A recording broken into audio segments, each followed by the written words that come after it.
deacons who are very, very ill with cancer or other ailments. Monsignor Kenneth Schaefer, Father Joseph Rasher, Father Don Blaze, Father Richard Moore,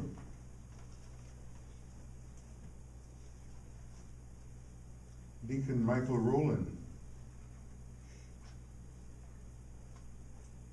and in a special way, we want to pray for all of the members of our parish communities who have died in recent days, for them that they may share eternal life, and for their family members who grieve. And especially we want to remember the mother of our dear Sue Hewitt, Dorothy Suppan, for whom we celebrated the Liturgy of Christian Burial 3 weeks ago today at this hour. Our Father, who art in heaven, hallowed be thy name. Thy kingdom come, thy will be done, on earth as it is in heaven. Give us this day our daily bread, and forgive us our trespasses, as we forgive those who trespass against us. And lead us not into temptation, but deliver us from evil. Eternal rest grant unto them, O Lord. And let perpetual light shine upon them. May their soul and the souls of all the faithful departed, through the mercy of God, rest in peace. Amen. Our Lady, help of Christians. Pray for us. In the name of the Father, and of the Son, and of the Holy Spirit. Amen. Amen.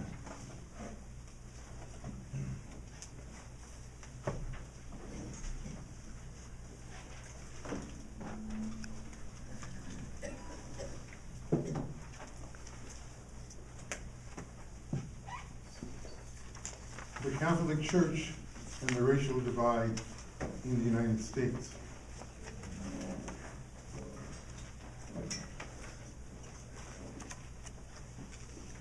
Almost everything that I wish to share with you this morning can be found in this journey of the imagination that I wrote some years ago. Imagine that the Catholic Church in the United States is a church where most American Catholics are people of color, and white Catholics are members of a very small so-called minority group. Imagine that you yourself are a white American teenager living in a poor urban community with few opportunities for you to get a good education find meaningful employment. Imagine that some of your friends are troublemakers, and when the African American police come around, they often intimidate them. This frightens you because another white friend of yours was shot and killed by African American police when he reached into his pocket for his wallet, which the police thought was a gun. Since you were very young, your parents have cautioned you to avoid contact with the police because they may very well suspect you of wrongdoing. You and your friends, whose families are struggling to make ends meet, live near the neighborhood Catholic Church. You have never, ever been inside of the church.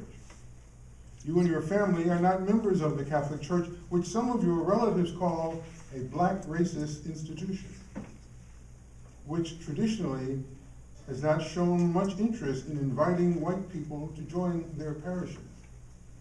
You and your friends feel that a church that promises the joy of eternal life after you die, while offering little help to you in your daily struggles, is not very meaningful. You feel you need a church that will be at your side, engaged in the struggle, helping you to find a God of the oppressed, an angel of freedom and justice. You need a church that embraces, celebrates, and is informed by the white experience. If God is really to be God for you, he must be God the liberator, who uproots injustice and oppression by his mighty arm. A God of the status quo is dead. Now imagine that an African-American acquaintance of yours, sensing that you are discouraged, persuades you to go with him to that very Catholic church, St. Charles Luanga, to attend Mass. You enter the church, and all the images of sacred figures are in Afrocentric art. Jesus, Mary, Joseph, all the saints are people of color. African, Hispanic, Asian, Native American. God the Father himself is painted on the ceiling of the church as a distinguished older black gentleman. You think to yourself, but God the Father is absolute spirit. He has no race or nationality or anatomical gender. Scripture never describes him as an elderly, African-looking, brown-skinned man. You wonder if the Catholic Church believes that only people of African ancestry are in heaven. You notice that even the angels in the church have African features. But if angels have no bodies and no gender, if they are pure spirit, why are they not represented in all races? Just think of the impact it would have on unchurched white people like yourself if they encountered an image of a blue-eyed, blonde-haired angel when they entered the church. You also notice that all the images of the Catholic Church, black symbolizes everything that is good and holy, whereas white symbolizes everything that is evil and sinful. So you ask your African-American acquaintance, wouldn't the Catholic Church be more truly universal and welcoming of all people if the holy men and women of the Bible were pictured as people of different ethnic and racial backgrounds? After all, though we know that they were Jewish, no one knows what Mary, Joseph, and Jesus and the apostles actually looked like. Your friend says, well, this question has been asked many times. The people who ask this question should realize that Afrocentric art represents all people, because Afrocentric art is universal. It represents everyone. That all black religious art, therefore, is there for historical reasons. So even though there are no white angels, no white saints in your church, you should realize that the African angels and saints represent everyone. And you say, well, does the Catholic Church intend to perpetuate all black images of heaven, all black images of saints in the future? Are they never going to add images of saints of different backgrounds, different nationalities? Why should they maintain this Afrocentric artwork always and everywhere? I think it would be much more powerful to have a diversity of holy men and women in our churches so that everyone will feel welcome. This friend of yours of African American background says to you, well, you know, I really don't think that's ever going to happen. I really don't think that the Catholic Church is ever going to replace her exclusively Afrocentric religious art with diversity that includes people of European background. No, that's not going to happen. And so then you ask your friend, why not? Why not? Why not?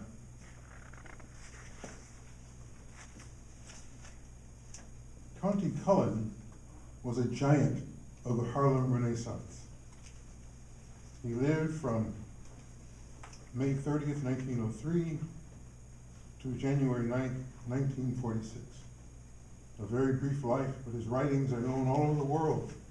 If you don't know his name, if you don't know what the Harlem Renaissance is, you might want to find out. Google. Writing about his childhood, when he was 8 years old, he wrote this much discussed poem called Incident. Once riding in old Baltimore, heart filled, head filled with glee, I saw a Baltimorean, kept looking straight at me. Now I was 8 and very small, and he was no bigger, and so I smiled, but he poked out his tongue and called me nigger. I saw the whole of Baltimore from May until December. Of all the things that happened there, that's all that I remember.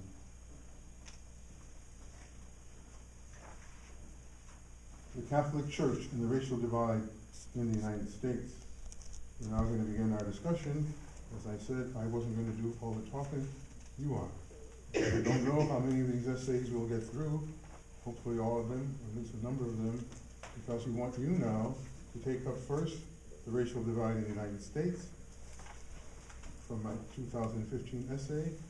And assuming you have indeed read it, marked it up, and have questions, just raise your hand. I think the room is small enough that we can hear you without a microphone being brought around. So what I would like you to do, either raise your hand and make any comment about the whole document, just a general impression, good, bad, otherwise, or ask a question about a particular paragraph, not a page number, because some of you may have a different pagination, but all the text has paragraphs. So first, any general observation, I liked it, I didn't like it, I learned something, I didn't learn anything, it was boring, it was interesting, it was awful, how could you write such, you could say anything. Nothing surprises me. Nothing hurts my feelings. I've lectured all over the country and abroad about these writings. There's no way you're going to hurt my feelings. It's more important that you speak your mind, what you think, what you feel, so we can have a genuine conversation. Your hand was up first. Why don't you stand up? Okay. I enjoyed it. It's been a little bit since I read it, so I probably forgot what. I think I read parts of it anyhow. But your talk on the Imagine really, you know, I've never thought about these things before. It really kind of made me think, you know, about some, you know, about the art in the church and so forth, and so that was well, then it served my purpose. If it makes you think, the goal is to make you listen, learn, think, pray, and act. And act. The Cardinal Archbishop of Washington, D.C., several years ago, asked all the bishops to help him raise $20 million to finish the mosaics in the dome of the great National Shrine of the Immaculate Conception in Washington, D.C.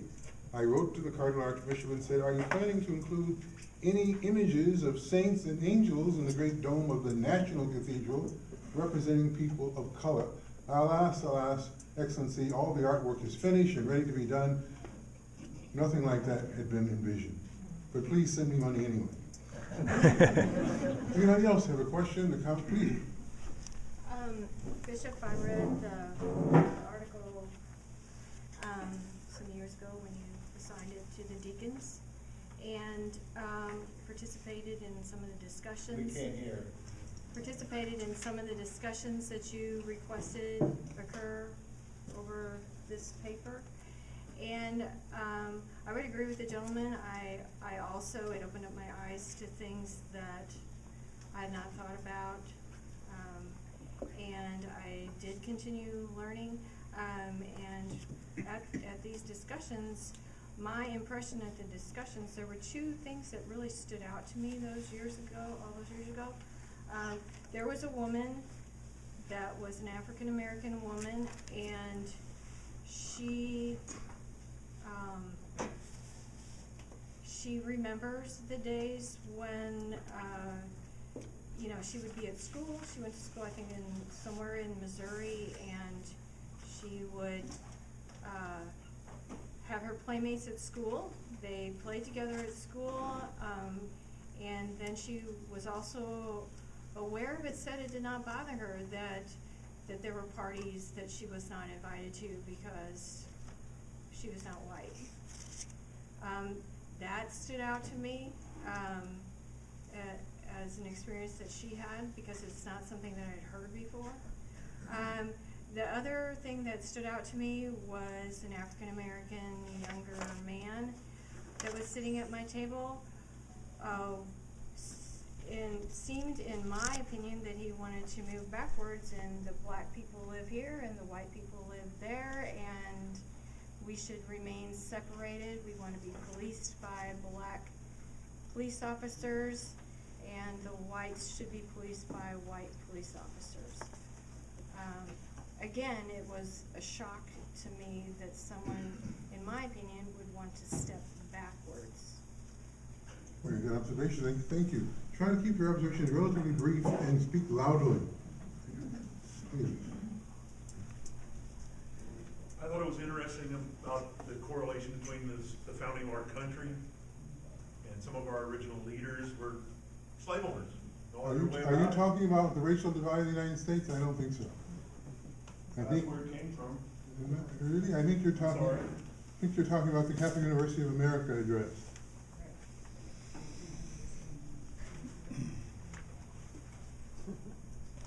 Was Horizon a possibility? Yes, Catholic Church racial divide? No, we're talking about the Catholic Church, the order in which I mentioned it. The first document is the Catholic Church, the racial divide in the United States, 2015. It's a large document. That's where we are now. 2017. Yes, that's where we're starting. We're trying to keep it in the order that I told you. So the racial divide in the United States, 2015. I use the motif, the racial divide, as an opening portion of all of my writings on this topic. Anybody else on the racial divide 2015? Please stand up and speak loudly and briefly. I read it in detail whenever you first put it out. 2015. Yeah, and then so I kind of scanned it. So in 2015 was when everything was really happening, and the Black Lives Matter was really big. And you talked about it in there and why it was popular, why it's popular and what it really meant. So that really helped me to understand that. However, now it's been several years, and I wonder if you still feel the same way about it that you felt at that time, because I feel like the fruits of what they've done aren't always peaceful. And, and also feel like the number one thing that's missing in like a lot of conversations, even with gun violence, with everything else that's going on, I feel like we need to be talking about there's a lack of love between people, and that's kind of my thought. I was just curious what your thoughts were. That's a bigger topic than I yes, definitely. Just this morning. However, I think perhaps you are referring primarily to a document that I did not give, called The Racial Divide in the United States, the Black Lives Matter Movement. I didn't assign that, but I think your comments are based on that document, because I've written many documents and I couldn't assign all of them. But the document to which you are referring is the Catholic Church and the Black Lives Matter Movement. This document speaks more about altercations between young men of color and policemen, such as Ferguson, and so many others. The Black Lives Matter movement, which I don't want to get off on because you really do need to have more information in front of you, is a very complex movement. It is certainly not a movement of all like-minded, peace-loving, fair-minded people. It's a movement that was started primarily by African-American women using their cell phones to take pictures of what they saw as violent attacks on young men of color, and it just spread like a flash mob.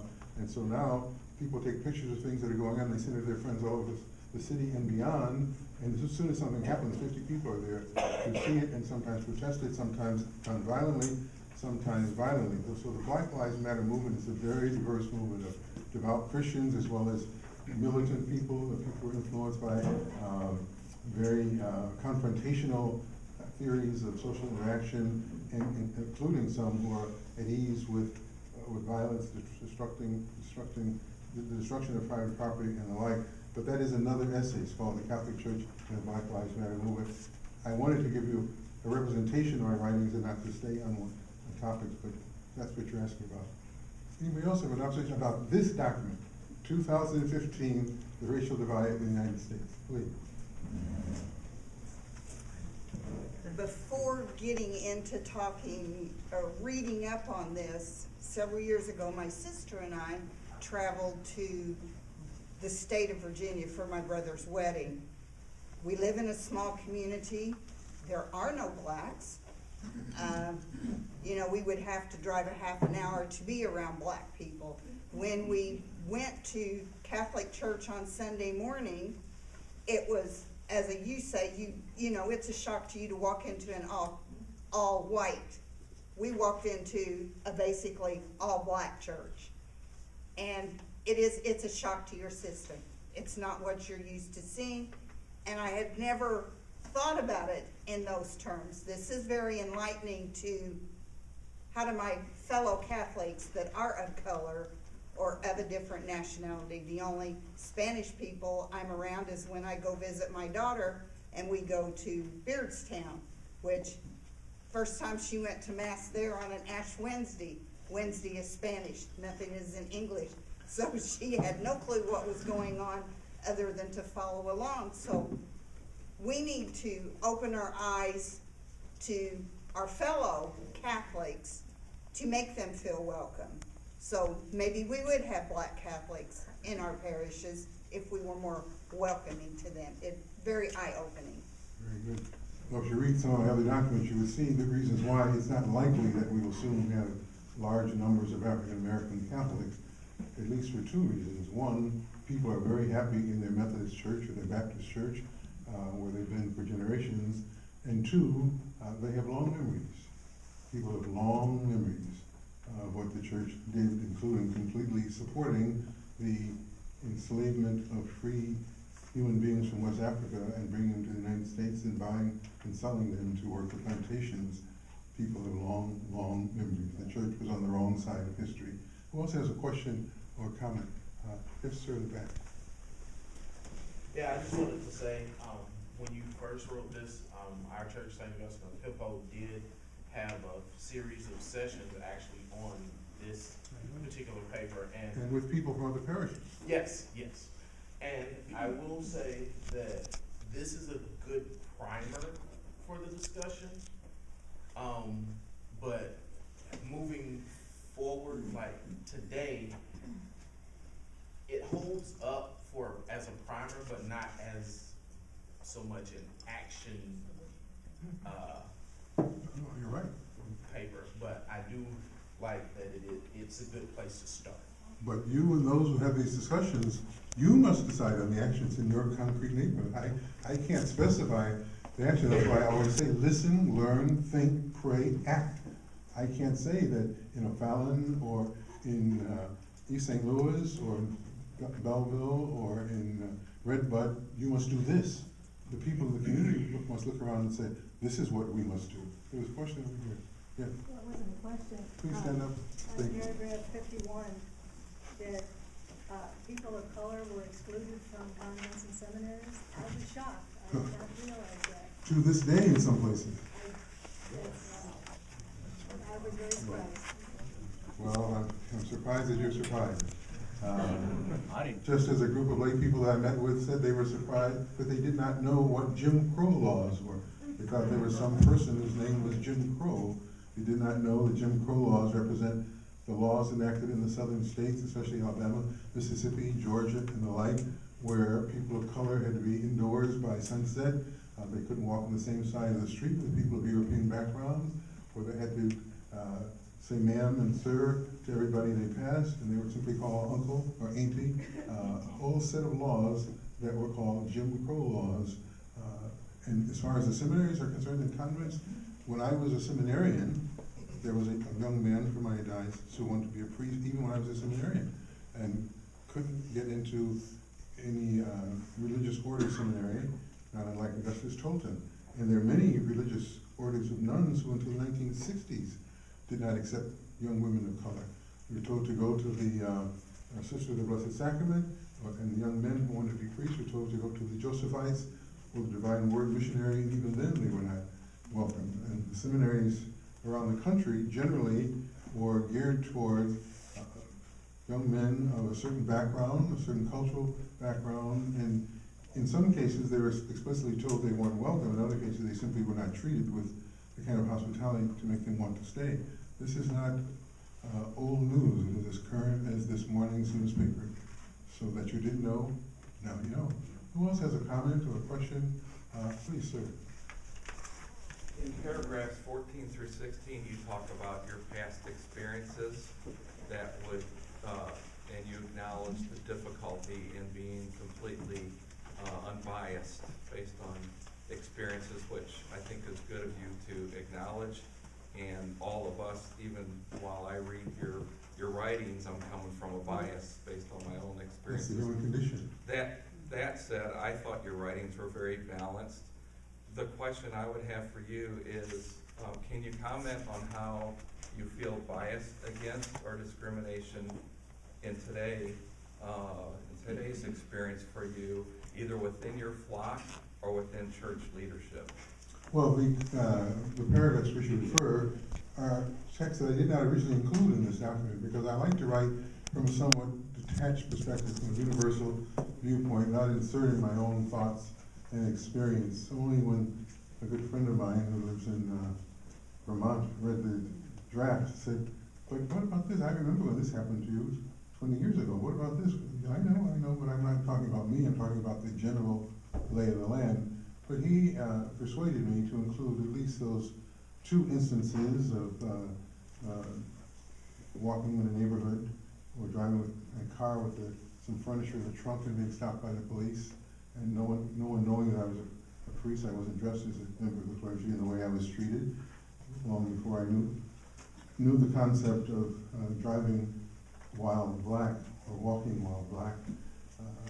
But I don't want to focus so much on myself, only to say that almost any person, I should say every person, lives from a framework of their own life experience. We all, whether we know it or not, whether we admit it or not, have biases towards certain people, certain cultures, certain parts of the country, certain parts of the city, certain religions. It's just the human condition. None of us can assume the universal viewpoint. All we can do is try to purify the blindness that this bias puts in us. Just at one of my lunches recently with a lady at my residence, one man said, "Well, you know, Bishop, it's funny that you bring this up, because in our parish, we have this wonderful African-American gentleman, and he is so well educated and so articulate. His wife is a doctor, and he is this and that.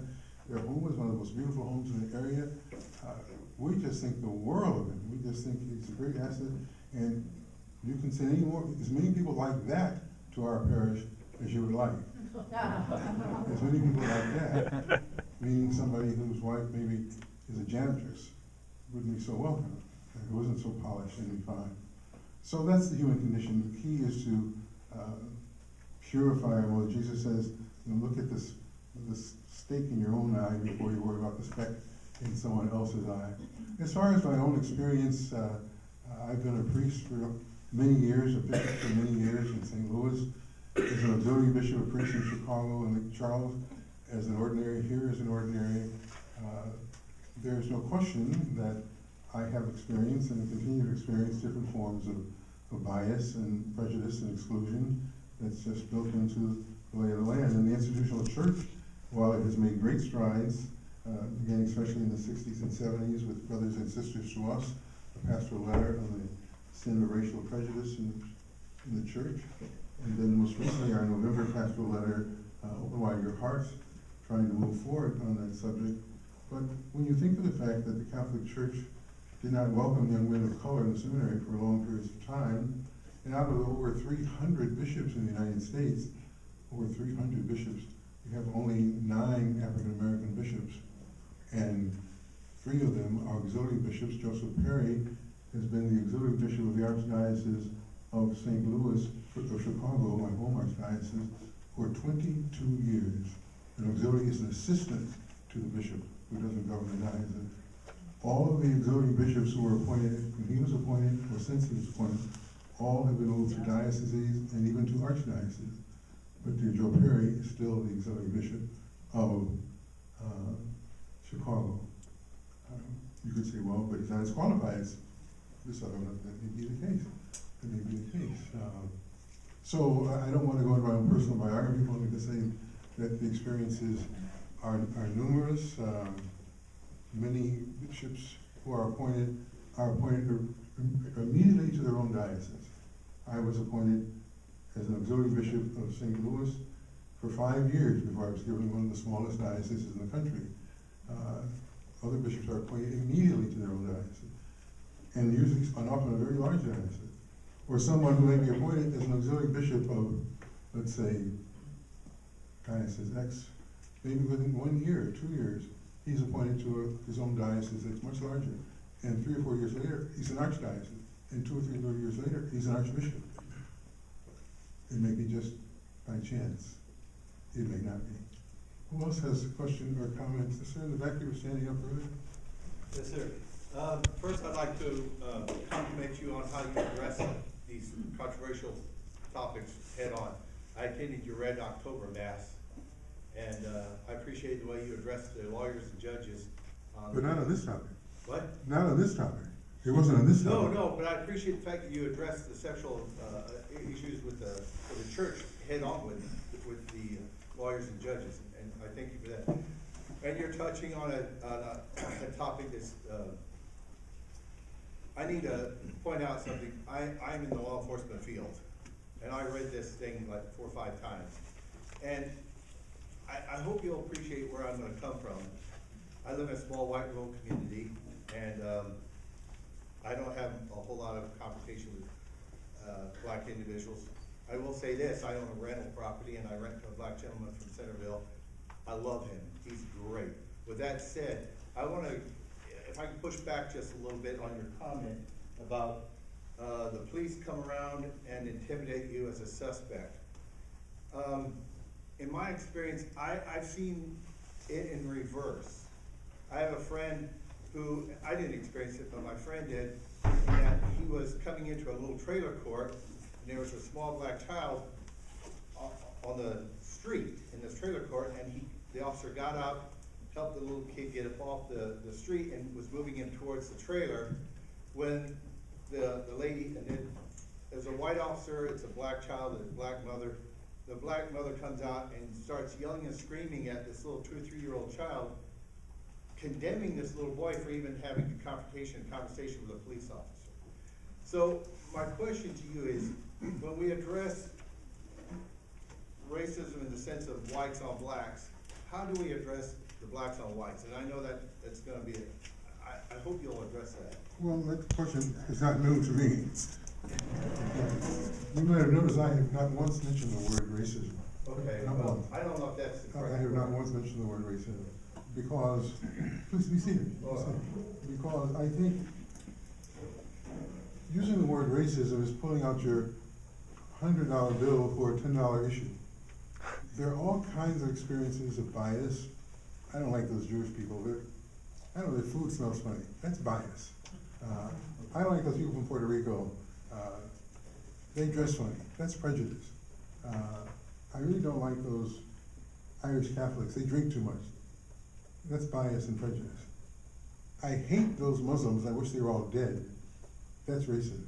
I hate the Jews. I wish they'd all died in the Holocaust. I hate niggers. I wish they'd shoot and kill them all.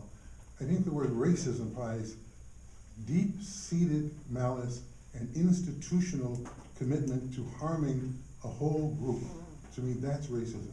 Most people, most of us in this room, do not harbor racism towards anybody here, but we all have different degrees of bias or prejudice towards individuals and groups. So I would not use the word racism in this context, though in a deeper context, certainly people of color do experience institutionalized racism, which I write about. And then the analogy about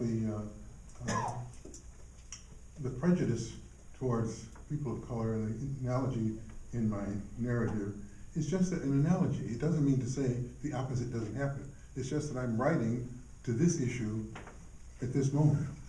And statistics indicate in our urban areas, you speak of the rural area, in urban Baltimore, Pittsburgh, Philadelphia, New York, Chicago, St. Louis, Cleveland, St. Paul, Minneapolis, Los Angeles, Miami, this analogy, the way I drew it, is more common. In large urban areas where most of the police are not of diverse backgrounds, and the crime is very high in some communities of color. What I described in that analogy is more common, but I have no argument with what you're saying. The reverse has happened, is happening, and will happen because of the human condition and the way our social structures are ordered, the way our neighborhoods are ordered, usually one group in large numbers, others in small numbers, or not at all. Looking at the time, though we have not touched on much at all in this first piece, which is filled with things that I thought we might have discussed, but we don't want to move on. So our next reading is Reverend Dr. Martin Luther King Jr., What If You Were Still Alive Today? And only this, not some other document. You have this document in front of you. And please stay with what's written in the text. I think you're getting off with some interesting topics, but you're not talking about what you have before you.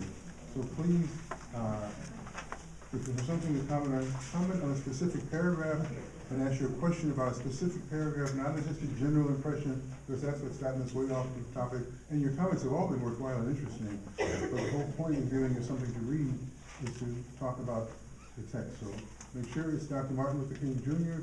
What if he were alive today, 50 years after the day when he was so cruelly murdered on April 4th, 1968. Anybody? So first look through the text and maybe mark certain paragraphs after you read, please. Hi, my name is Jennifer Hopfinger. I'm a Catholic school teacher at St. Joseph Freeburg. And the very first quote that you wrote from Dr. Martin Luther King, everybody can be great, and so on and so forth, that really touched home for me because I think it's something we can easily relate to, and it's definitely something I'm going to use in my classroom. So Thank you very much. Thank you. All you need is a heart full of love. Anyone else with a comment? Refer to a specific paragraph, not just a general impression. I've been a teacher for many years. I'm very big on marking your text, underlining paragraphs, and speaking about specific text. Yes, please. Paragraph 13, the very last sentence, which it says. Paragraph 13, the last sentence. An astonishing incarceration rate among African Americans. I teach at the Pinckneyville prison in Pinckneyville. Oh, yeah. I have 30 students. 28 of those 30 are people of color. And I do not believe that that is saying that people of color are 98% more like, you know what I'm saying? I think the other thing that amazes me about them is they are literally amazed if they get to live to be 33 years old because they don't think they're gonna survive. They live for today. Something's the matter with There's that. no question, it's statistically demonstrated that if you commit a crime, what might be called a white-collar crime, and you have the right kind of legal representation, most likely you won't end up in prison, or at least only for a brief time. And also, young men of color, when they commit crimes of one sort, even when they are released, for various reasons, it's very likely that they will be returned to prison for another offense.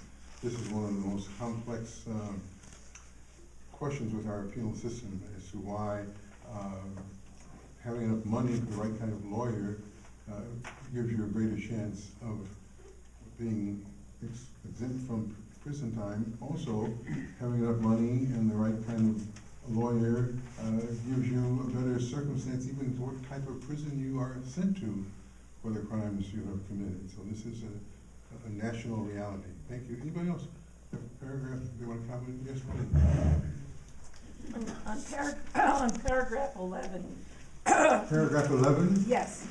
You talk about the fact of President Barack Obama becoming president and the changes in the health care laws. Do you think that, this says that Martin Luther King is looking back on back because he's older.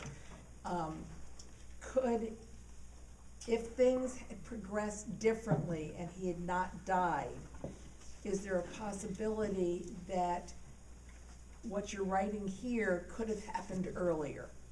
Well, possibly, but don't forget, this is a literary device. Right. And I'm not talking about he's looking back on it. I'm saying if he had been living simultaneously to this happening.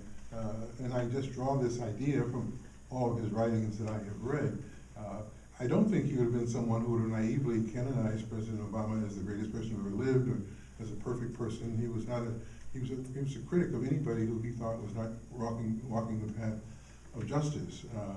But certainly it's possible that he would say more. I can't even say that he would say these things. Right. But he has said similar things in other writings about similar issues. But it's impossible to know exactly what he would say. But he would be a critic of Barack Obama in those areas where he thought he was not following the right path, as he would be of the current president in those areas where he thought he was not following the right path. Anyone else have any comment about this text? The page number, the paragraph? I'd like to refer to paragraph 33. Paragraph 33, everyone. And it's talking about Thomas Merton, Father Thomas Merton, and what he had to say in regard to bias. And it says that because we're followers of Jesus Christ, we have a moral obligation to examine our consciences and uproot any vestiges of racial prejudice so that they can be actively involved in the struggle to end racial prejudice and discrimination in our country. And I agree with you when you talk about, We give such a one-sided message to so many of our people here in the United States that, you know, like you get off, like she said, how do I explain to my child who Robert E. Lee is and why do we have a statue to him?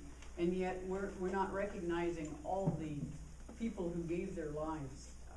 And to even have the courage to say that, especially in the city of New Orleans, I know Mitch Landry, the former mayor of New Orleans, and he became quite outspoken when he explained why he was taking down the Confederate monuments when there were many people who thought this is our history, this is our heritage, this is the old South, and the South will rise again one day, and he explained these symbolize leaders of oppressive social structures, even though we may not have thought that or realized it, but they symbolize oppressive structures.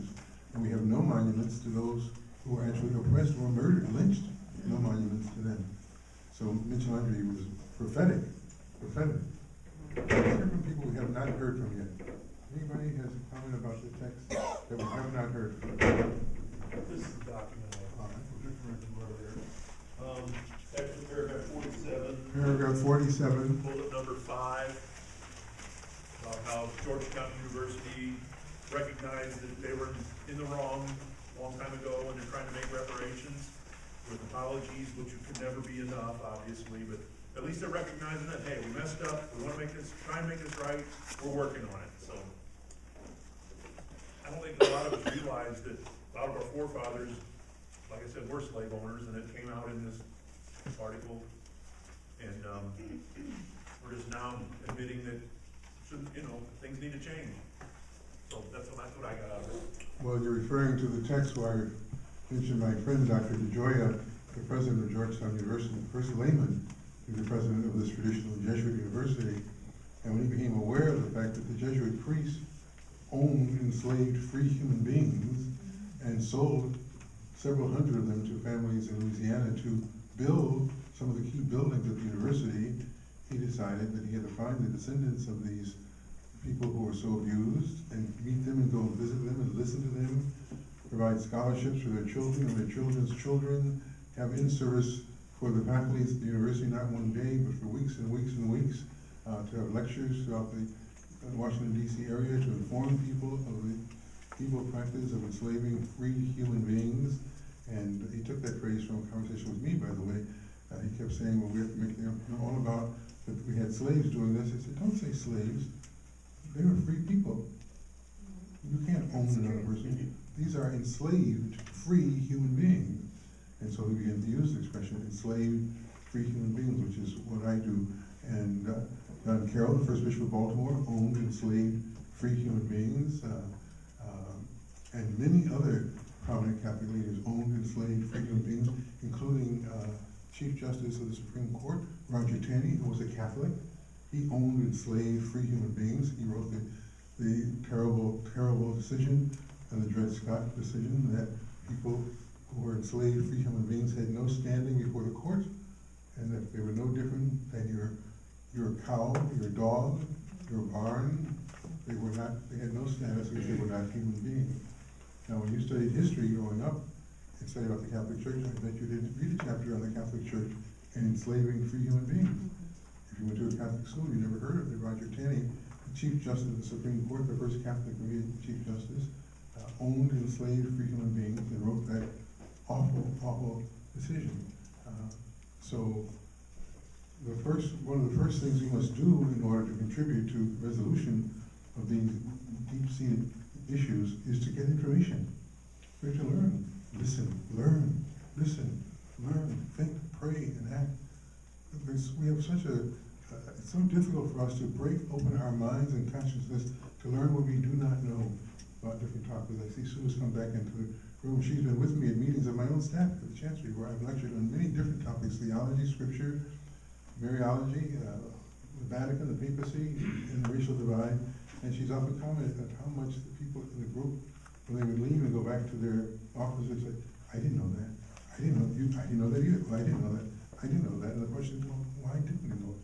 Well, the reason we don't know, we're busy. Who has time to read things that are not directly related to work? Read the newspaper, part of it. read a novel for relaxation, part of it, but to read serious history, or even to read, when people say, oh, but Bishop, I received this piece in Catholic University, but it's so long. I read the first 3 or 4 pages. It's 27 pages long. 27 pages long.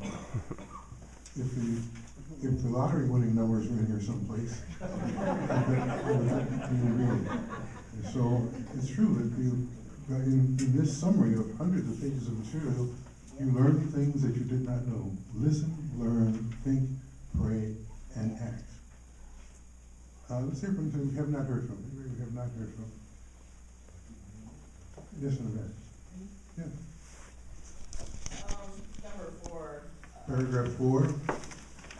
Just put it the last, not run another issue of yourself. And this is a very simple program, but it's not easy to do because all of our experiences are different. And so we have a different take on what is right and what is wrong, and it states in there that Catholics feel the same way. Yes, we love one another, but what is that? And how do we perceive it? And it really gave me something to think about, because I don't know what you went through, or you went through, or she went through for you, Bishop. I can't walk in your shoes, but I have to learn. I have to learn what it's like to live in a different environment than my little naive world. I'm finding it very naive. Very good. Thank you very much. Thank you very much. I know you have your hand up, sir, but I'm trying to hear from people who haven't had Okay, I've got something good to say. Well, I'll make it. Doesn't matter if it's good or bad. It's a matter of trying to get more people involved. Okay. Someone who would like to make any comment about this document. There's certainly a lot in it. I'm sure you didn't all know everything in it before you read it. Yes, please. One of the things that struck me. Paragraph number? I'm sorry. That's a paragraph number? I have paragraph 1, right away, the idea that we must learn from the past by studying the choices, decisions, beliefs, and experiences that have brought us to this moment. That struck me very deeply because I'm a history teacher, and I try very hard when I teach in my history classes to bring a different viewpoint in as well into the situation. When we talk about the Trail of Tears, I have a video I show that was produced by a Cherokee producer, and so I try to do that in my history class, and I think that's very true because a lot of the kids, my 8th graders, for example, have no idea about Vietnam, 9/11. There's so much they don't know because they weren't around, and I think it's very important to bring those viewpoints from all sides into the history class as much as I can. So that struck me very deeply. You're in a unique position to make a great contribution as a history teacher. Anyone else have any comments? Please. Mine was talking about paragraphs 9 through 15 with the Dred Scott decision. Paragraph 9 through 15 with Roger Tenney's majority opinion on Dred Scott. Yeah. And immediately I was looking at how it's dealing with the Catholic perspective, but books that I've read in the past, I wrote them down here, The Forgotten Man by Amity Shlaes, Yes, I know. which talks about more of the social aspects and how that still has pertinence today, how it affected sort of the political system of looking into communism back in the 1920s. And then the other one was The 7 Things that Made America America, Yes, I know. by Larry Schweikert, and how this landmark case is still affecting us today. So I figured between those 2 books and what you put in here, I think it gives us a fairly well-rounded, because it's talking about the social, the political, and now the religious aspects of it. So. I'm happy that you mentioned those books. You know, it's terrible to be writing a piece like this and just give 3 paragraphs to something as complex as the Dred Scott decision, but I'm trying to have a moving viewpoint, trying to cover a lot of territory. So those of you who have read other sources know that there's many, many complex factors involved here, including the ones enumerated in the 2 books you mentioned, both of which I've read, and the posture of the Catholic Church, Catholic bishops, pretty much indifferent, completely indifferent. Archbishops of New York, completely indifferent, and one of the reasons for the indifference was they lived in their own world, as Harari explains in his book, A Brief History of Humankind, in which I take the theme, The Horizon of Possibilities. The Archbishop of New York was thinking about the people in his parishes. For the most part, all the people were Irish Catholics, all the priests were Irish Catholic. And so the plight of people of color, that within his horizon, his worldview, his perspective, they just didn't exist. They just didn't exist, which is still true today for some people. Anyone else have any comments about this text? It's filled with lots of ideas for your consideration, please. Yeah, the 24, 25, and 26 about all the Confederate statues. Now there's different groups of people wants to take some of those statues down, and it's all history. So I don't see why they want to take some of these statues down. Well, if you read this whole section, you have some of the reasons. They all don't agree. Some people feel very strongly that the statues should be taken down because they seem to imply that we applaud people who did very bad things in history. Others think, no, they did other things that were very good, so they should be celebrated for them. Others say, well, keep those statues, and then put next to them statues of the very people that those people were dishonoring or in some way treating in a harsh way. So it's a debate. And it's different people in different parts of the country, but especially in the South, where I don't know how much you read about what might be called the survival of the South, or the new day for the South. There was a whole period, especially beginning in the 1930s, 40s, and 50s, when many of these statues were erected. They weren't erected a long time ago. They were erected in part as a sign that the attitudes of the pre-Civil War were to be reinstated and represented by these people. However, others would argue that that's one way of looking at it, but there are other ways of looking at it as well. So I just wanted to, because this was written at the time when there was such debate in the United States about this issue, when even the President of the United States was making comments about it and others were criticizing him for his comments, I saw this as a summary of the issues and something, while I may have my own personal thoughts about it, I don't put my thoughts very often in my writings. I say, well, this person said this, but then this person said that, and this person said this. And I want to, my hope would be that the readers would not only balance what I've said, but even better, learn more. I mean, I'm summarizing things that I know hundreds of pages about. So I would hope that somebody would see this and say, well, I don't know anything about this. I've never read one article. At least Google, which you can't always trust, or Wikipedia, which you can't always trust, but learn more. So it's a very, if you go to Virginia, go to Alabama, go to Louisiana, go to Georgia, just recently in Charleston, these are painful stories. And people have strong feelings. One group says, how can we honor these people who are known to have led the murders of innocent enslaved free human beings? How can we not honor them? They're our history. They're our patrimony. They did other things that were good. We can't be taking away from the honor just because they did a few things that were not so good. So it's going to continue to be a debate. It's not going to be, but so far, in some cities, they try to find ways to bring about a greater consensus. In some cases, a statue that was in a very prominent place, it seemed offensive to many, but not to all. The statue has not been destroyed, it's been put someplace else. Maybe in the cemetery where that famous person is buried, and not in a public square.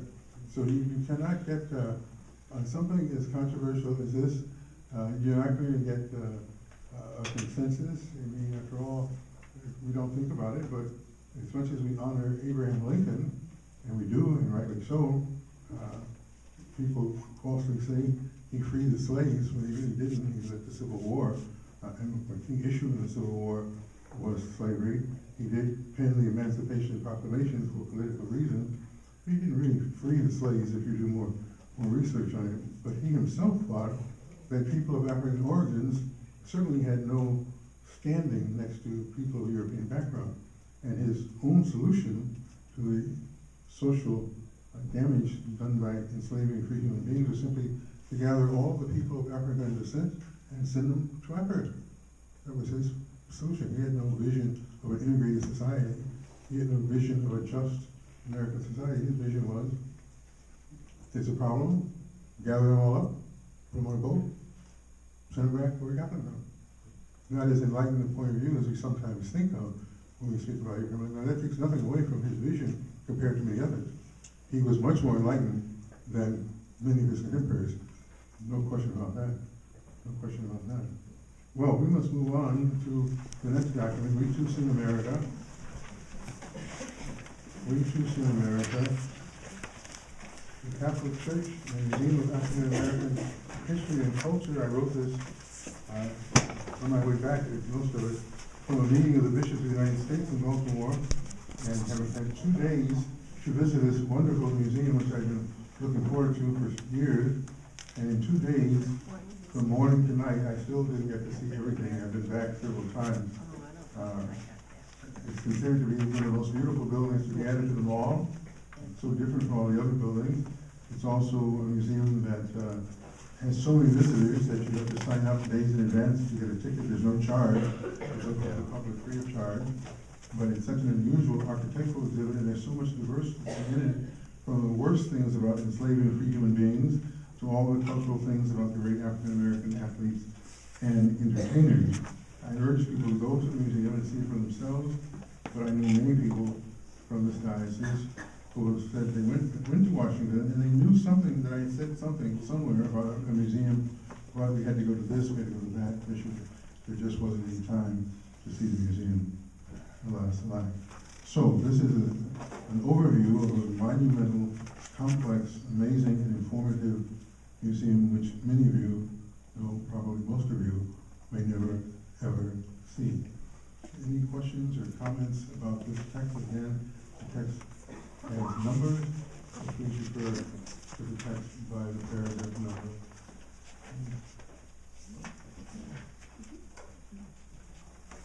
I hope everyone heard Sue's instruction that I'm not giving a lecture. You are to read the text and come prepared with questions about the text.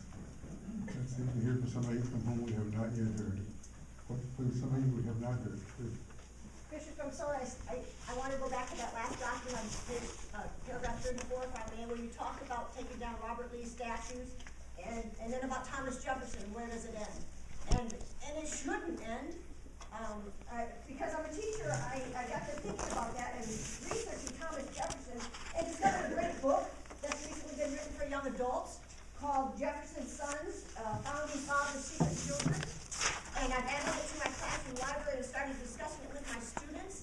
As a 6th grade teacher, it's written from the perspective of his children, some of which were lighter skinned, and upon his removal from office or stepping down, they would be assimilated into white society, whereas his darker children were not, and were to be kept silent and secret.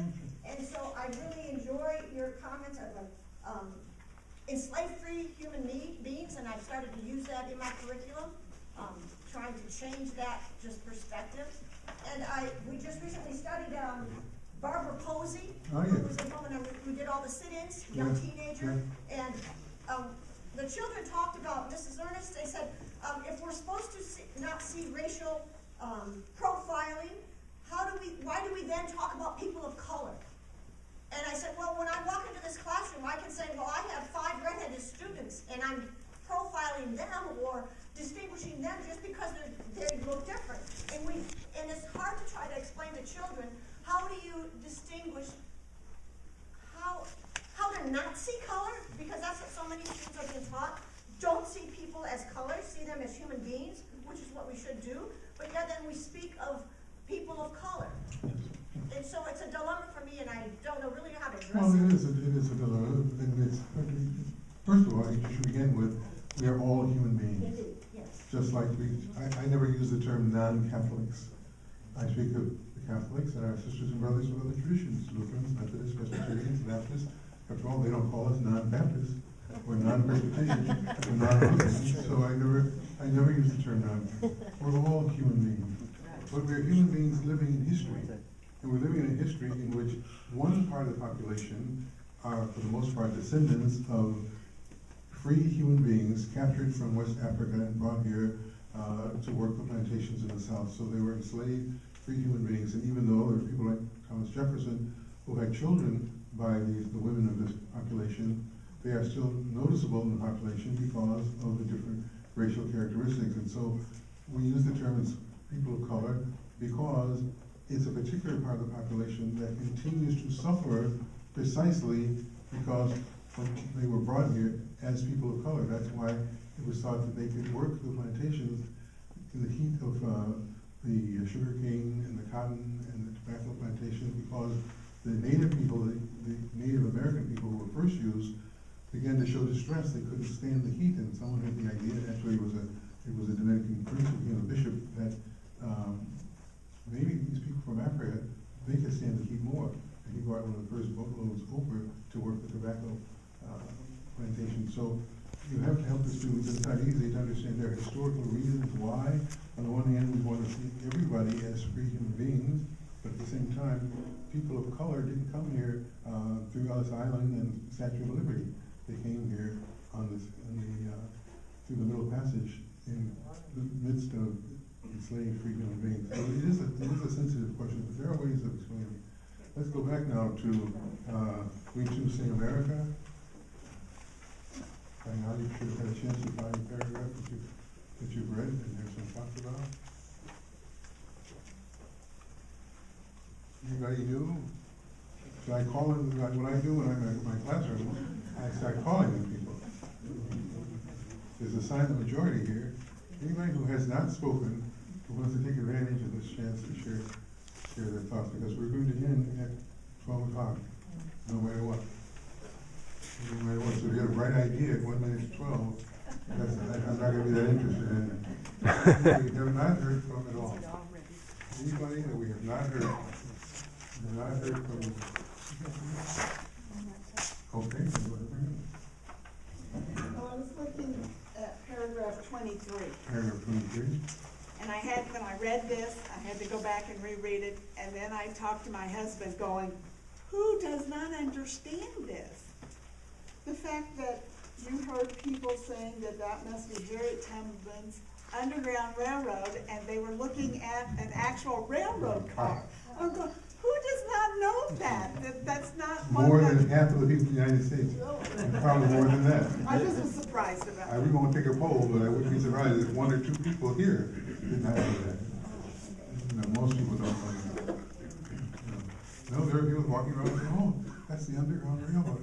Was there only one car? I mean, it was just amazing. Please, sir. But just a quick ad. Go to the Civil Rights Museum in Memphis. Oh, yes, I was just there. The Martin Luther King Hotel is there. Yeah, And right there. then if you go to the museum, they even have, inside the museum, they have a bus. You know, when you walk into the bus, there's this black sitting in the back. And it's really good. I mean, you go to the tour, and they have, they have visual and audio. But it's only 4 hours away versus going to Washington, D.C., so just to add to That's go a to that great museum museum. is really good. That's a great museum, and the museum in Birmingham, Alabama, is a new museum to those who were lynched. Magnificent museum. But the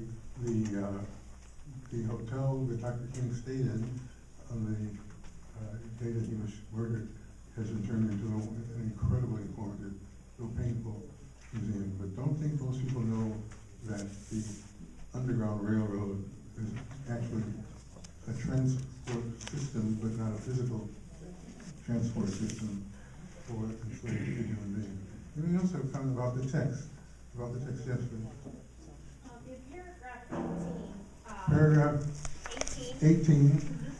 This one got me thinking a lot, and I think it kind of ties in several of the things that we've talked about. I think we have to take, as Americans, we have to take a realistic look at learning, just as you said, learning culture, learning what do I call someone of another color, it takes so many things back, because if I don't see, as a nurse or as a Christian, I don't see someone of color. I want to see the color for history's sake, to understand where you're coming from, but I see you as a human being. Absolutely. But then that comes back to, so let's say I'm having a conversation with you, and I've even sensed it here in the room, we don't know, do I say African American, do I say black, do I say people of color? And I can remember growing up as a child, hearing the N-word. I remember watching Roots on TV, and those were things that touched me as a human being. Although it was a very prominent white community, we had very active chapters of the KKK on our public square. But that made me as a human being. So how do we start to overcome that, Bishop, in learning how to talk to each other and what is comfortable? Because we see so much in media where we are still hearing people of color use those negative connotations. So how do we help to overcome that? Well, not easily. Not easily, because people are in different places in their understanding and in their appropriation of these ideas. I was recently, where was I? In Philadelphia, giving a talk, and while I was there, I had completely unrelated to the talk, had a meeting at the Catholic Student Center, the Newman Center at one of the Catholic universities, and somehow in this wide-ranging conversation with precocious and provocative college students and graduate students, the question of homosexuality came up. And I, because of the things that I read, I'm somewhat au courant with issues concerning homosexuality, but I'm certainly no expert in the topic. And some people in the group kept saying, well, gay people want this and gay people want that. And others said, well, people of same-sex attractions think this, people of same-sex attraction think this. Others said, homosexuals feel this way, and lesbians feel this way. Others said, don't forget the transgender. And then others would say LGBTQI, various other combinations. And so there you see, amongst people who some of them were people with same-sex attraction, many were not, trying to negotiate the vocabulary. In 30, 40 years ago, the word homosexuality was common and accepted. Then some decided it wasn't common and accepted, and so the word gay gained prominence. And the word lesbian survived, but then some thought even the word gay was too sanitized, so we have to say queer people or whatever else. And then somebody got the bright idea, it would be politically less offensive if you just used initials, and it would make you think of homosexuality at all. It said, oh, the LGBTQ community. And then there are different initials. If you know, depending on what you're reading, it's a different combination of initials. That's because people are in different places in their awareness and what they want to emphasize. The same is true in a different way of racial identity. There are people in the South, in Mississippi, and Georgia, who are older, and they very comfortably refer to themselves as colored people, or as Negroes.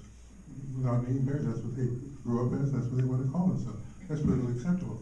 I was with a cardinal some time ago from a major diocese, and he said, well, when are you people going to decide what you're going to be called? Well, if you don't have a meeting and have everybody different places in their development, in their awareness, what they want to appropriate. Some people, after colored people and Negroes, Dr. King always said Negroes. The Negro wants this, the Negro wants that, with a capital N. So the newspaper would never use a capital N. And then, because and after that, the word black people. And then people of color use the term black people, but the newspaper would say blacks. So at this meeting, there were Jews, capital J, there were Hispanics, capital H, and blacks, lowercase b, consistently, lowercase b. And so some people said, well, we need a word that captures our need to be recognized and play on an even playing field. So African American gained ascendancy because you can't lowercase African or American. And it also is thought to be a better way of identification. Black just refers to skin color to a certain extent. African American means those American people who are descendants of people originally from Africa. Though, what about who are here from Nigeria or Kenya, but they're Africans in America, but not African American. So there is no point when everybody will be using the same nomenclature. I personally, in my writings, favor African Americans, but don't argue with those who do not, because it's an historical process. Well, because of my commitment to bringing this to an end on time, and because we have guests coming to the residence for lunch, we hope that even though we didn't get to go to very much depth in our discussion, we did at least cover some parts of it. Let us conclude. Do you have your prayer for the canonization of Sister Thea Bowen, which you all have, not for the one, not the yellow sheet, that's the canonization of Father Russell Children. I sent you the prayer for the canonization of Sister Thea Bowen. I sent you the prayer for the canonization of Sister Thea Bowen. The first words are, ever-loving God, who by your infinite goodness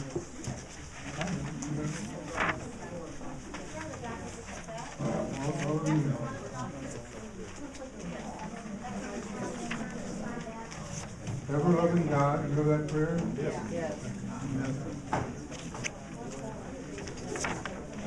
Everybody has the prayer in front of them? It's on the front.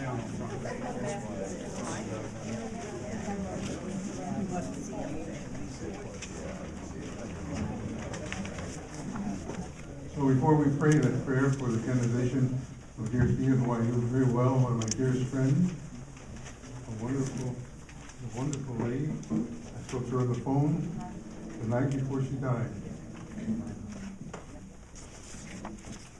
Let us conclude our reflections on the church and the African American community and the racial divide. These words by the great Langston Hughes, another giant in the Harlem Renaissance. If you don't know his name, if you don't know the Harlem Renaissance, you might want to find out. It's called A Dream Deferred, which inspired one of the most famous reflections by the Reverend Dr. Martin Luther King Jr. What happens to a dream deferred? Does it dry up like a raisin in the sun? Or fester like a sore and then run? Does it stink like rotten meat? Or crust and sugar over like a syrupy sweet? Maybe it just sags like a heavy load. Or does it explode? What happens to a dream deferred? Let us pray together.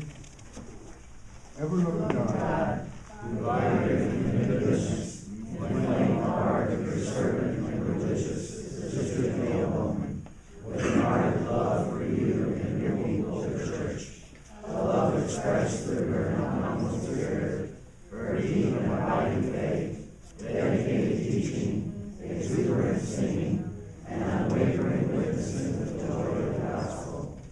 As her prophetic ministry continues to inspire us to share the good news with those whom we encounter, most especially the poor, oppressed, and marginalized.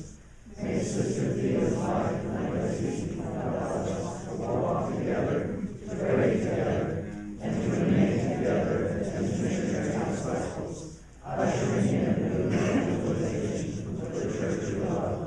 Gracious God, imbue us with grace and perseverance, that you give your servants Sister Thea, for in turbulent times of racial injustice, she sought equity, peace, and reconciliation. In times of intolerance and ignorance, she brought wisdom, awareness, unity, and charity. In times of pain, sickness, and suffering, she taught us how to live fully until called home to the land of promise. If it be your will, O God, glorify our beloved Sister Thea by granting the blessing and our requests for her intercession.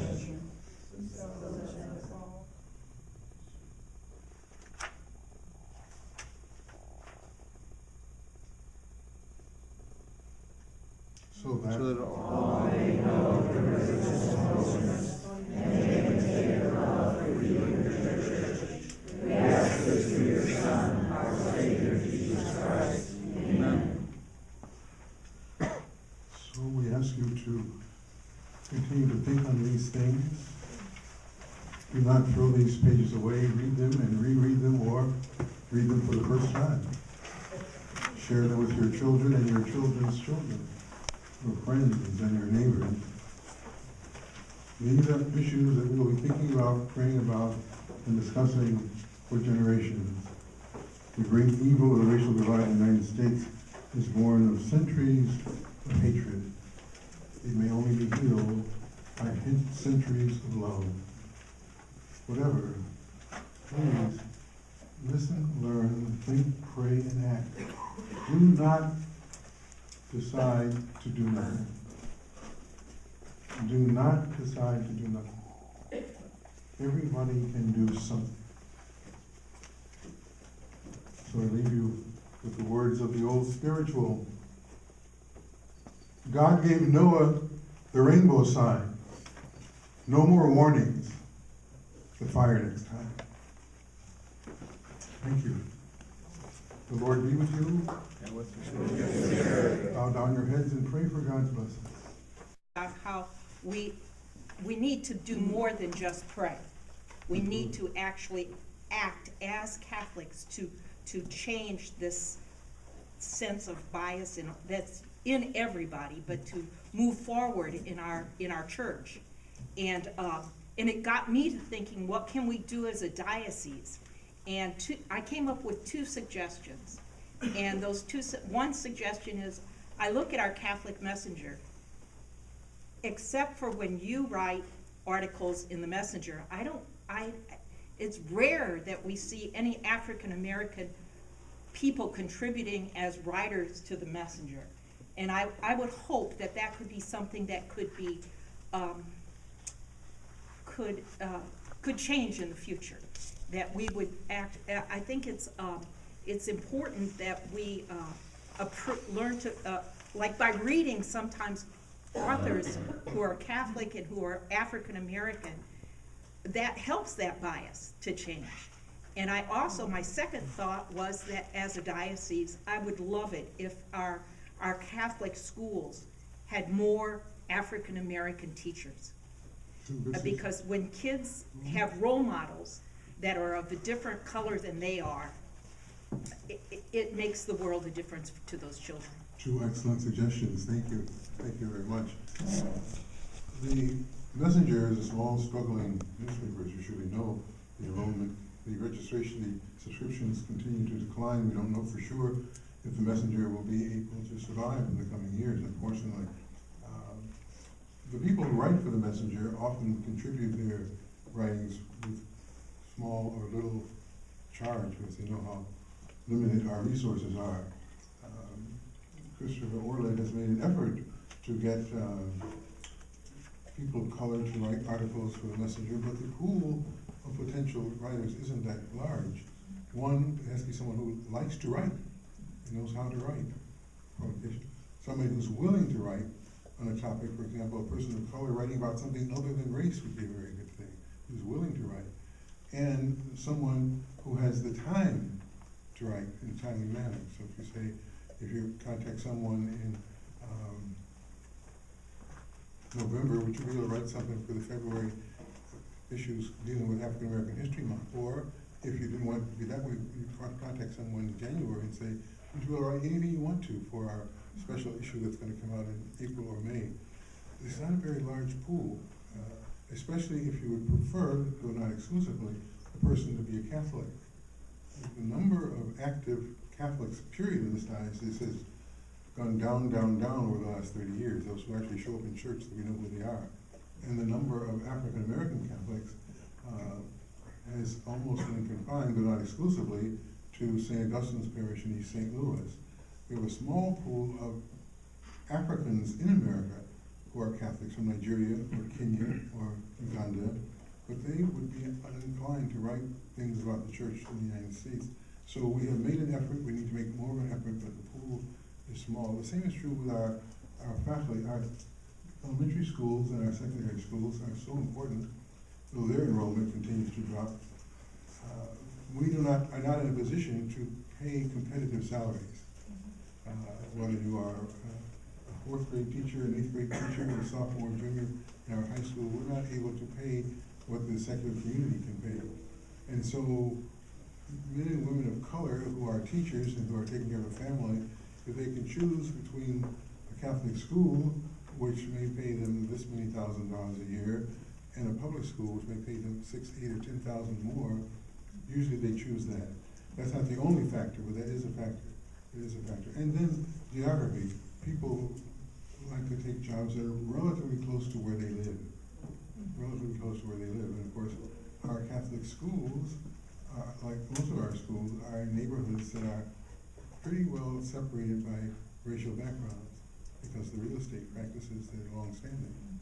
But those are two excellent suggestions. Anyone else want to talk to the next? Yes, sir. Good morning, and thank you for your document. So this isn't directly towards a document, but this is something after the discernment process afterwards. So my question is unfortunately, Dr. Martin Luther King was before my time. But I wondered what your thoughts, and if you could compare, or if you've even written on Jesse Jackson, how he affects the movements today, and if it's a positive or negative, and how you feel about the radicality. I appreciate your question, but because of our limited time, I'm not gonna address it with any length because we have so much that we need to address. And this is our only time together discussing what we have as common. I know Jesse very well. He discouraged me from becoming a priest years ago. And said, he wasn't being funny. He said the Catholic Church will simply waste your talent. You can become a lawyer or a doctor and have influence all over the country and beyond. If you become a priest, the Catholic Church will waste your considerable talent. Why should you become a priest? Now, dear Jesse is in failing health. He has Parkinson's disease and his mind is failing. He doesn't get around very well. And he certainly was a key person during the time of Dr. Martin Luther King Jr. He was on the balcony that terrible day in April 4th, 1968, when Dr. King was so cruelly slain. But he did not rise to the level of someone like Dr. King. One, he doesn't have his talents or gifts or vision and his writing and oratory skills. And he liked to be in the center of the discussion. So he liked to say more about him than the people in the movement or the needs of the movement, taking nothing away from his seriousness. So I wouldn't put him, actually, Dr. King is like Mahatma Gandhi or like Anwar Sadat. There are certain people who are once in a century. Nobody like them will come along. We're going to stop there. Let's stay with this topic, not on Jesse Jackson, but with this paper in front of you and the paragraph that you have. Stay with the text, please. Thank you. Yes. I was looking at chapter paragraph 34. 34? 34, yes. And paragraph 34. 34, yes. It says, Pope Francis have all, by words and deeds, expressed their conviction, several popes actually, have expressed their conviction that Catholics must live out their faith in Jesus Christ, not only in the churches, but also on the streets. And it goes on as to it's not enough, and so, actually the idea of asking the diocese to be the one that brings up to us the overcoming the racial prejudice or racial divide, it's this not following really our calling as a baptized Christian or Catholic.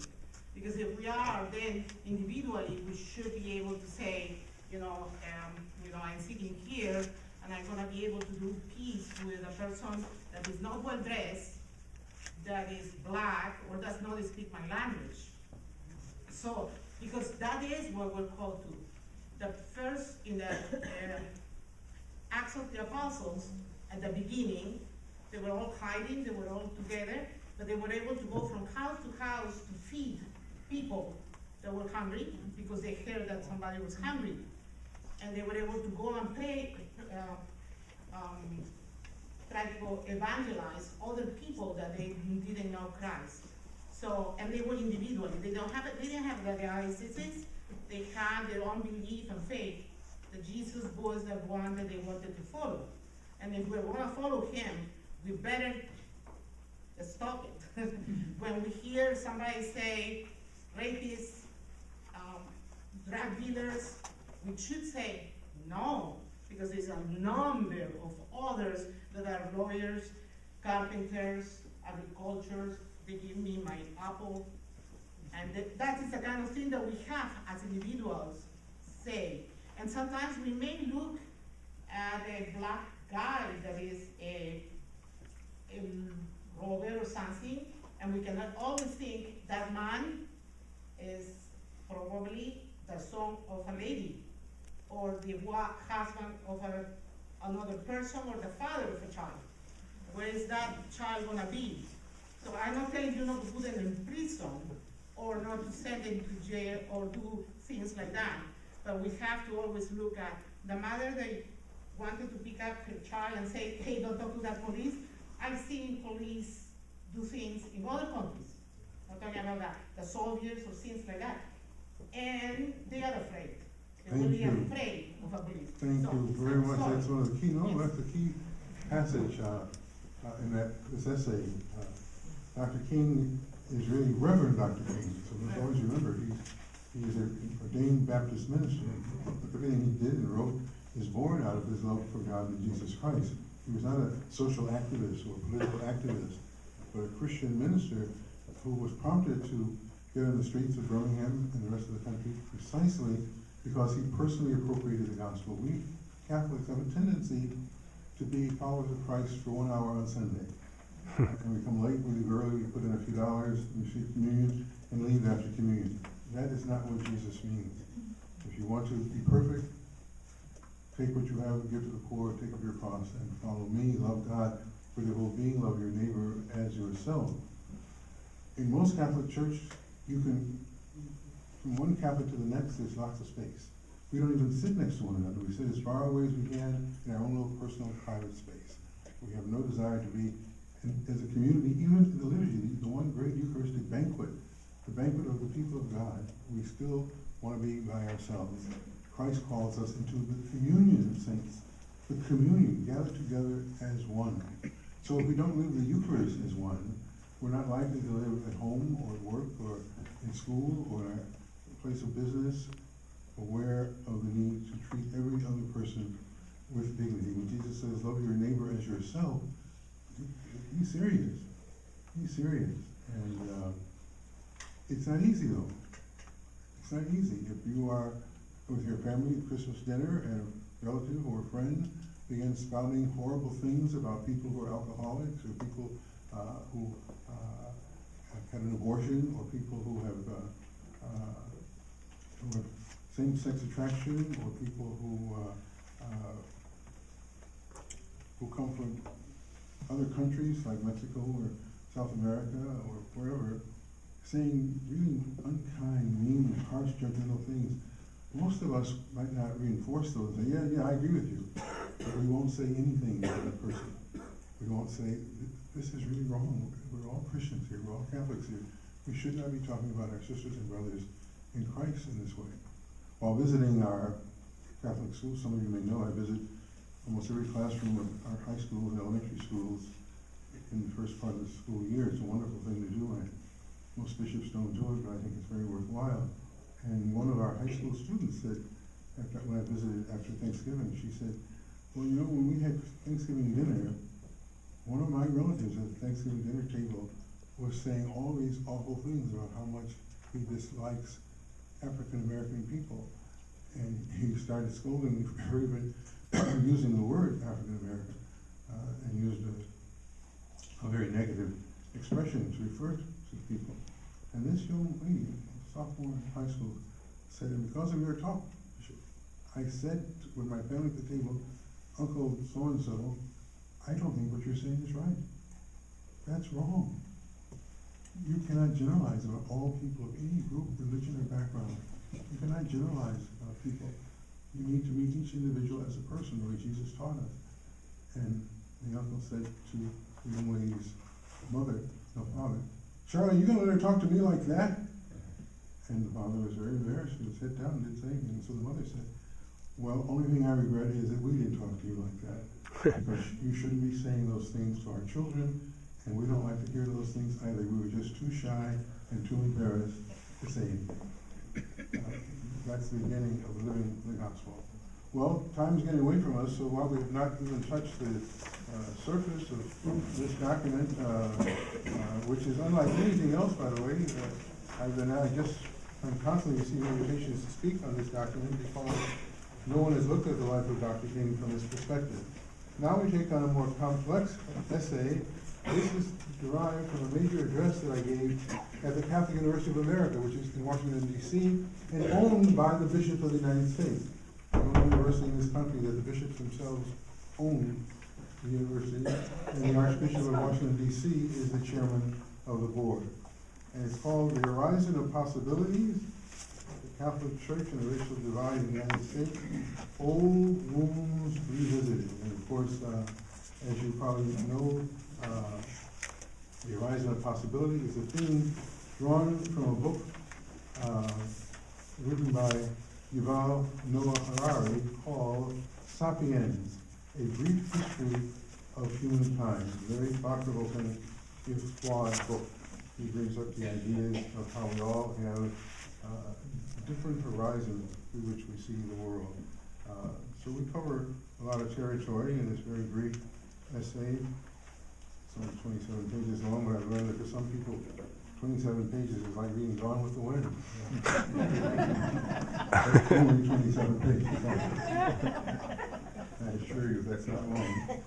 So, it covers many themes, many topics. Once again, I want to hear from you, not about some idea that you extrapolate from the text, but about the text itself. Paragraph 16, paragraph 24, paragraph 3, about the text. And what are your thoughts? This assumes we all got this far in our reading.